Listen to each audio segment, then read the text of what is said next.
नमस्ते दोस्तों, आप सभी का स्वागत है मेरे YouTube चैनल पे बायो जर्नी विद प्रोफेसर सागर। अगर बायोलॉजी के कंसेप्ट आपको बहुत ही सिंपल वे से सीखना है तो ये चैनल को आप जरूर सब्सक्राइब करो, लाइक करो, आपके फ्रेंड के साथ भी शेयर।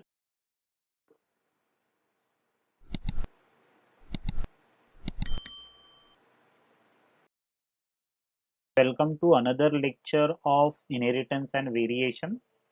सो फार हम लोगों ने डिस्कस किया है मेंडल के काम के बारे में, जेनेटिक टर्मिनोलॉजी के बारे में और मेंडल के एक्सपेरिमेंटल प्रोसीजर के बारे में। तो आज हम लोग डिस्कस करने वाले हैं मेंडल्स लॉज। तो दो लॉज है वो डिस्कस करेंगे along with the monohybrid cross. तो पहले हम लोग डिस्कस करते हैं मोनोहाइब्रिड क्रॉस के बारे में और उसके बाद में उससे रिलेटेड जो लॉज है वो कैसे एप्लीकेबल है, कैसे प्रूव किए गए मेंडल ने, उसके बारे में डिस्कस करेंगे। पहले हम लोग डिस्कस करते हैं मोनोहाइब्रिड क्रॉस होता क्या है। तो मोनो मतलब वन। तो जब भी क्रॉस किया जाएगा पेरेंट्स के बीच में और एक ही कैरेक्टर, एक ही कॉन्ट्रास्टिंग कैरेक्टर को कंसीडर किया जाएगा तो it is called as monohybrid cross. तो only one contrasting character we are going to consider. तो यहां पे देखो डेफिनेशन क्या है। The cross between two parents, दो प्योर पेरेंट आपको लेना है, differing in single pair of contrasting character is known as monohybrid cross. मतलब एक ही कैरेक्टर है लेकिन उनका कॉन्ट्रास्टिंग कैरेक्टर अपने को कंसिडर करना है। फॉर एग्जाम्पल, अगर मैंने क्रॉस किया between tall and dwarf plant तो हाइट इज द कैरेक्टर और उसका दो कॉन्ट्रास्टिंग कैरेक्टर मिला। अगर पर्पल फ्लावर को व्हाइट फ्लावर के साथ क्रॉस किया तो दैट बिकम मोनोहाइब्रिड क्रॉस। अगर येलो कलर सीड को ग्रीन कलर सीड के साथ क्रॉस किया that become a contrasting character and monohybrid cross. तो जब भी क्रॉस करेंगे तो एक ही कैरेक्टर को कंसीडर करना है। तो मैं आपको एग्जांपल बताता हूं, उससे आपको समझेगा इजीली।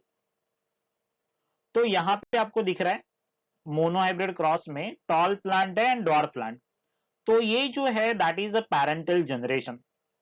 तो देखो सेकेंड स्टेटमेंट क्या है, when true breeding tall plants, toll P plant is cross with true breeding dwarf P plant. तो आपको दिख रहा है ये टॉल प्लांट है, ये ट्रू ब्रीडिंग है, ये प्योर लाइन है। आपको पता है मेंडल के प्रोसीजर में हमेशा कोई भी पैरेंट वो सिलेक्ट करता था उसका पहले प्योर लाइन ऑब्टेन करता था। तो ये जो टॉल प्लांट है that is a pure line. Similarly यहाँ पे ड्वार्फ प्लांट है, ये भी क्या है, ये दोनों भी पेरेंट क्या है, प्योर होना चाहिए। तो जब भी आप क्रॉस बनाओगे तो पहला आपको पेरेंटल जनरेशन लिखना है।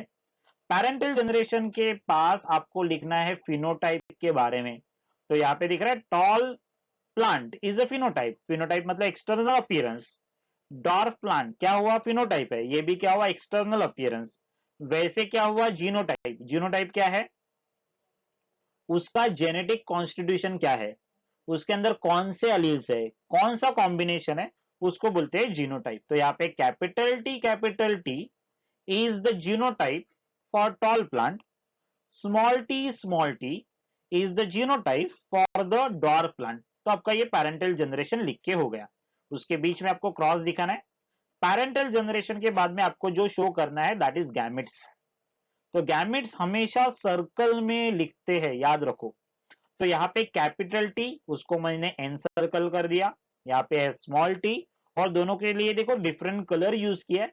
टॉल के लिए है रेड कलर, ड्वार्फ के लिए है ब्लू कलर। तो ये दोनों भी गैमेट्स है, ये फॉर्म करेंगे ये रिस्पेक्टिव पैरेंट। जब भी ये रिस्पेक्टिव पैरेंट में क्रॉस होगा तो ये गैमेट्स का फ्यूजन हो जाएगा।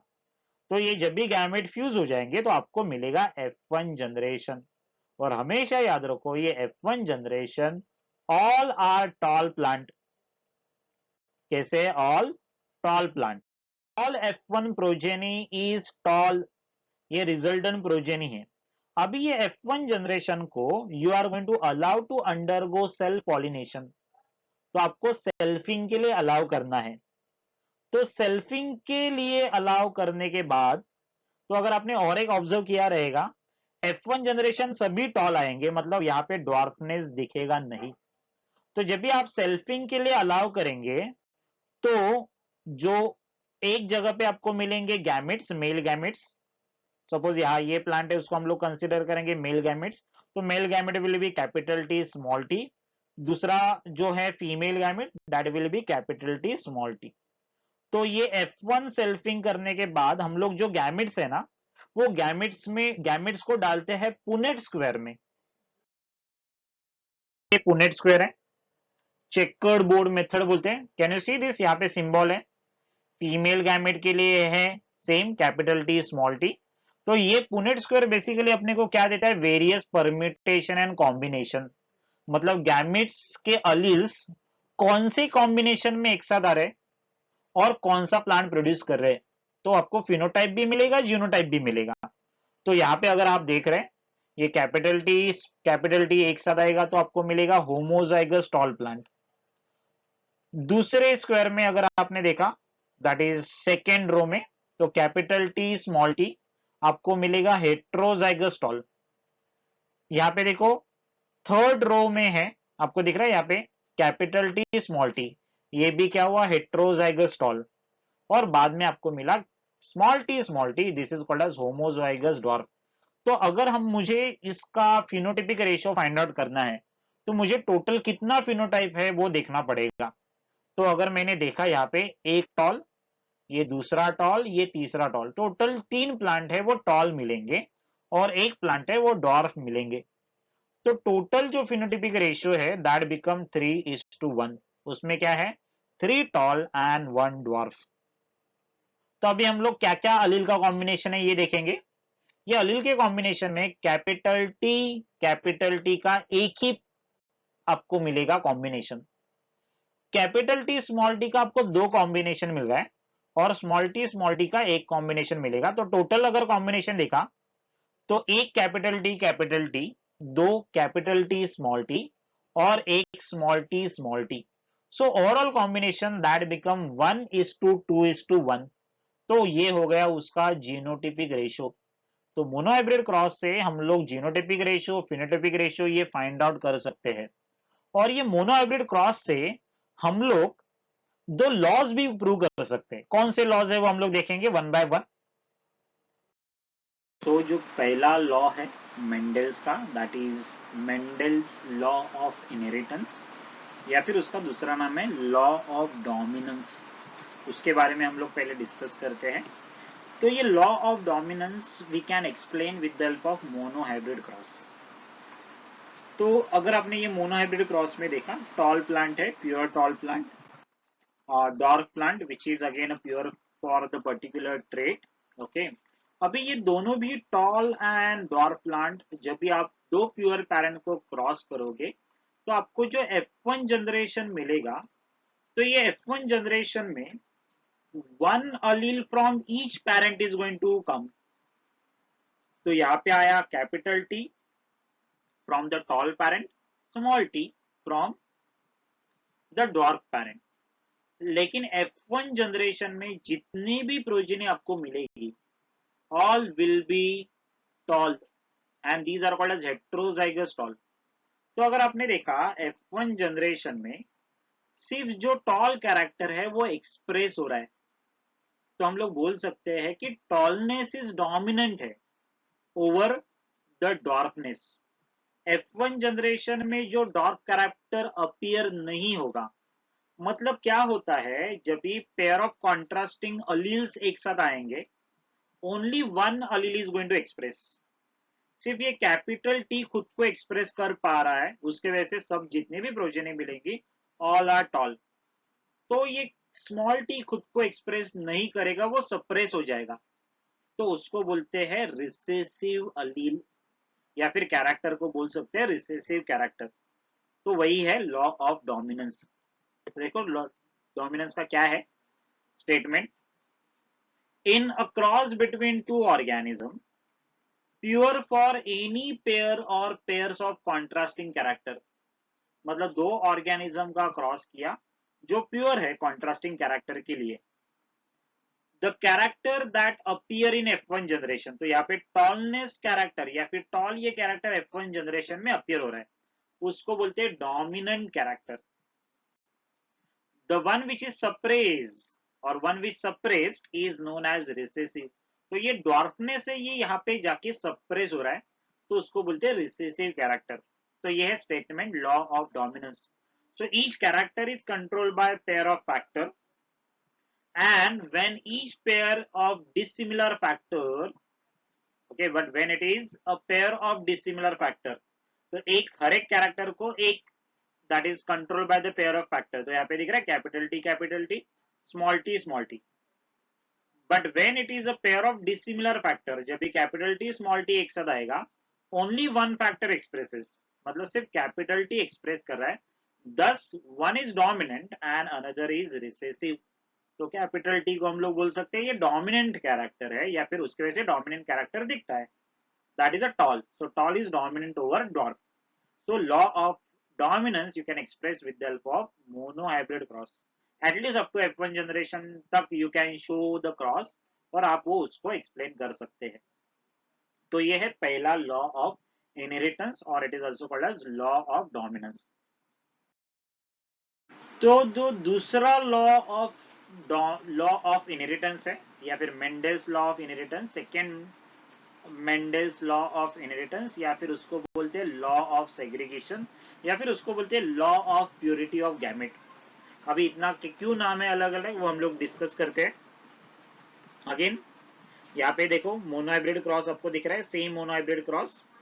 अभी यहाँ पे देखो स्टेटमेंट क्या है, members of allelic pair in hybrid remain together without mixing with each other। तो ये पहला स्टेटमेंट क्या है देखते हैं। कैपिटल टी है ये टॉल प्लांट, उसमें से कैपिटल टी आएगा गैमेट्स में। स्मॉल टी जो डॉर्फ प्लांट का जीनोटाइप है, उसमें से स्मॉल टी आएगा गैमेट्स में। तो ये दोनों गैमेट जब भी फ्यूज हो जाएंगे तो F1 जनरेशन में ये दोनों भी अलील एक साथ आएंगे, वो एक साथ रहेंगे, लेकिन एक दूसरे के साथ ब्लेंड नहीं हो जाएंगे, एक दूसरे के साथ मिक्स नहीं होने वाले हैं, वो एक साथ रहेंगे। So there is no mixing of gametes और there are no mixing of alleles, they will remain together.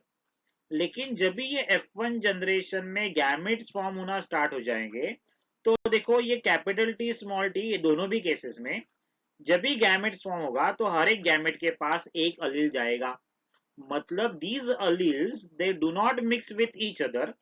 लेकिन जब भी गैमेट फॉर्मेशन का टाइम आएगा तो ये जो अलील है वो सेपरेट हो रहे, तो एक गैमेट के पास एक ही अलील जाएगा out of that contrasting character. अभी हम लोग यहाँ पे एक ही कंसिडर करें, लेकिन अगर दो कॉन्ट्रास्टिंग कैरेक्टर कंसिडर करेंगे तो दो अलील जाएंगे, तीन कॉन्ट्रास्टिंग कैरेक्टर कंसिडर करेंगे तो तीन अलील जाएंगे, लेकिन गैमेट में ये पेयर में से एक ही जाएगा। सो दस एंड सेपरेट और सेग्रीगेट ड्यूरिंग गैमेट फॉर्मेशन। तो ये जो एक साथ रह रहे F1 जनरेशन में, तो F1 जनरेशन का जब भी गैमेट फॉर्मेशन होगा तो ये जो अलील्स है वो सेपरेट हो जाएंगे।